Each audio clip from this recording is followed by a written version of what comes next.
आज्ञा मु प्राध्यापक चूड़ामणि रथ दीर्घ 32 वर्ष है माँ पीठरे चंडीपाठ कर आसुची। मोर बाम पार्श्व अच्छा कुलपुरोहित शिवशंकर दास एवं आउ पंडित अच्छा आम विघ्नराज दास, विष्णु दयाल दास, सुधांशु शेखर दास, आयुष्मंत षडंगी।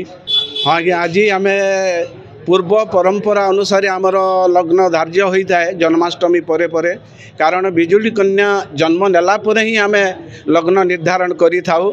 जेहेतु एठी धनुजात्रार ये वसुदेव एवं देवकीकर ये कारागार एठी बिजुली कन्या जन्म निए, सेतिबाई बिजुली कन्या बा दुर्गा माता जेते बेल पर्यंत जन्म होई नथांती आमे सेते बेल पर्यंत लग्न निर्धारण करने पसंद करूनु। आज आमर लग्न निर्धारण है नुआखाई पाई नवान्न पाई। एठी एई समलेश्वरी एक नियारा परंपरा रही। एक निझाड़ समय रे सुनसान समय रे केही देखि पारिबे नाही, सेही परी एक समय रे अर्थात 7 तारीख निषार्ध परे 8 तारीख 8/9/2024 पहांतिया हेबा पूर्वरु ऋषि पंचमी आसीबा पूर्वरु एठी माँ पीठरे आमे नवान्न भोग अर्पण करिबु। सेही लग्न मुख्य पुरोहित एवं झांकर व्यतिरेक अन्य कहीं जानती नहीं।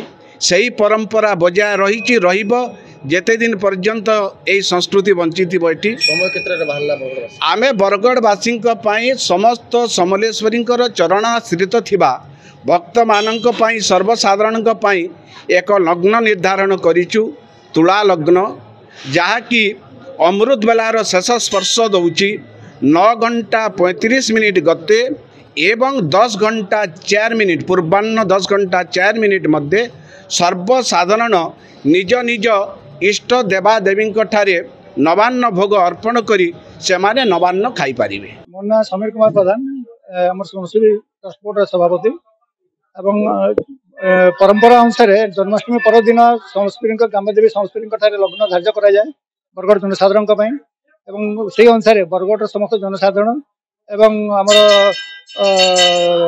दुर्गा मंदिर एवं काली मंदिर परिचालन कमिटर सभ्य माने समस्त माने एठी उपस्थित थिले एवं आमर बरगढ़ आमर समस्त मंदिर पंडित महासभा आई जो ए वर्ष नवान्न समय धार्य कले, जहाँकि सर्वसाधारण होते 9:35 रु माने 10:04 मध्य किंतु माँ जो माने भोग लगे नवान्न लगे से निराम परंपरा आम बरगढ़ समस्ती मंदिर से केवल आमर पूजक झांकर सी ही जानी था से निषार्धर लगी जाए से जनसाधारण से प्रयोज्य नुहे। कि जनसाधारण जोटा आम माने नीति निर्धारण कर 9:35 रु 10:04 मध्य बरगढ़ जनसाधारण से अनुसार नवान्न माने भोग निज निज अष्ट पास लगे भोग अर्पण करेंगे और नवान्न भक्षण करेंगे अनुरोध कर।